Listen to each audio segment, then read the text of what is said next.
She used a master key to walk into my house while my wife was in the shower. And what she didn't realize, not until it was too late, was that every second of her trespass was being streamed live to the police. That was the moment she lost her power. Act 1. The conflict begins. My name's Ethan Rohr.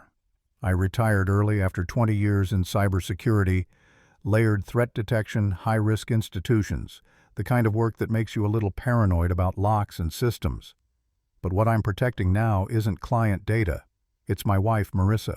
We moved to Westfield Crossing 6 months ago after losing our teenage son in a drunk driving accident. Marissa thought the quiet cul-de-sac, the old oak tree in the yard, the porch swing we bolted up our third night here, maybe it would feel safe again. Maybe she could breathe. It worked for a while, until Karen showed up. Her name's Karen Dilly, president of the HOA. The type who thinks lipstick and a clipboard give her authority over other people's lives. She had this smugness, like she owned not just the rules but the air we breathed. At first it was the little things letters about trash bins left out too long, our garden lights too bright, complaints about the swing under the oak. Then came the fines, then the threats, and finally her claim that HOA had emergency key rights. I told her flat out, "That's not in the bylaws. You're making that up." She smiled, dangling a ring of keys like trophies. "You agreed when you moved in. Emergency access is standard." That day I brushed it off. I thought she was bluffing. I was wrong, because one afternoon I checked my phone motion alert zone 3 zone 4 and saw her inside my house, shoes on my rug, clipboard in hand, bathroom door cracked open, my wife's voice muffled by the shower echoing down the hall. I tore into the driveway so fast my tires chirped, ran inside heart hammering, and there she was calmly flipping through the linen closet. "You're trespassing," I said. "No, I'm not," she replied without missing a beat. "I'm performing a safety inspection." That's when I pointed to the blinking red light above her head. "That camera already sent your footage to 3 different locations. One of them is the police." For the first time her smile faltered. Just a flicker. But even then she didn't leave. That's when I knew. This wasn't just about a key, it was about power. Act 2. Escalation and doubt. The next morning she taped a violation notice to our door.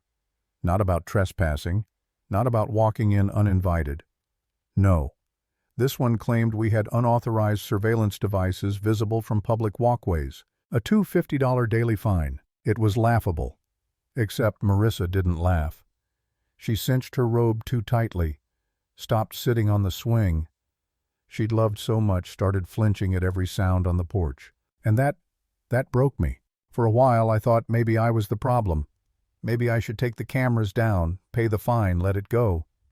Was I making her pain worse by pushing back? I remember sitting at the kitchen table with the bogus notice in my hands, feeling like maybe Karen was right, that I was too stubborn, that I was dragging my wife through a war she couldn't survive. That was my lowest point. I doubted myself. I doubted everything. But then I looked up at Marissa. Her eyes were tight, her shoulders tense, her breath short. She wasn't asking me to give in. She was silently begging me to protect her. And I realized I couldn't save our son. But I could save this. I could save her. That night I sat in the community clubhouse with the HOA handbook spread across a table. I circled inconsistencies, flagged half-truths, found entire clauses Karen had invented. That's when I noticed him. Derek Holloway, HOA board member. Young, quiet, always looking like he wanted to disappear. He glanced at my papers, then back at his own stack like he knew exactly what I'd just uncovered. I didn't push him that night, but 2 days later I caught him on the street, clipboard in hand, doing another compliance check. "You ever ask yourself what happens when someone calls the cops instead of rolling over?" I asked. He froze. "She walked into my house while my wife was showering," I said, steady. His jaw shifted, his shoulders slumped.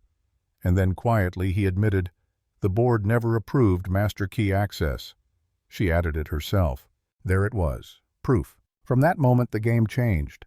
I wasn't just collecting footage. I had insider testimony. And it only got better. A vendor at Key One Systems, the company that managed the HOA locks, confirmed something crucial. Their cloud backup recorded every override, every key entry, every failed attempt, even timestamps and IP addresses. If Karen had been walking into homes at odd hours with no authorization, those logs had her dead to rights. So I sent it all footage emails, metadata, Derek's notes to Officer Cruz at the Safe Home program. Her reply came late that night, received. I'll escalate this. For the first time in weeks, I slept with my jaw unclenched. Act 3. The Showdown. I set the trap on a Thursday, printed her bogus violation notice and taped it to the inside of my front door glass. Repositioned a tiny camera so it was obvious from the sidewalk. Then I waited. At 4:03 a.m. my phone buzzed. Motion detected zone 2. I grabbed the tablet, heart pounding. There she was, Karen. Gray hoodie, black slacks, clipboard tucked to her side. She slid the key into my lock and stepped inside like she owned the place. What she didn't know was that every camera was streaming live to the police. I didn't move. I just watched as she lingered in the hallway, touched the thermostat, then hovered at the guest bathroom door. And then 3 sharp knocks at the front door. She froze. I stepped out just as she turned toward the sound, trying to look casual. I opened the door. Officer Cruz stood there, badge out, calm as ever. "Good morning, Mr. Rohr," she said. "We received a safe home alert." Karen's mouth opened. "I didn't call anyone. This is standard HOA access." "No," I said, pointing to the camera feed on my tablet. "It's trespassing, and it's on record." Cruz nodded. "We've reviewed multiple entries using your master key. We've seen the fabricated policy letters. And we have board minutes confirming there was never a vote. You need to step outside, Ms. Dilly." Karen's face went pale. She stammered, "You'll regret this. You don't understand what I've protected this community from." That's when Marissa appeared, calm in her robe, holding one of Karen's forged violation letters. "Then show us," she said.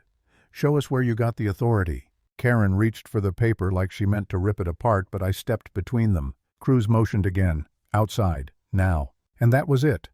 The woman who strutted through homes like she owned them suddenly looked small. Diminished heels clicking hollow against the stone path as she was escorted out. But it wasn't over yet. That evening, the monthly HOA board meeting filled the community center. Neighbors who usually avoided conflict packed the chairs, whispering, waiting. I walked to the front and handed each board member a binder, vendor logs, security footage, forged emails, Derek's meeting notes. I placed one right in front of Karen. "This," I said, "is a full audit of her abuse of authority.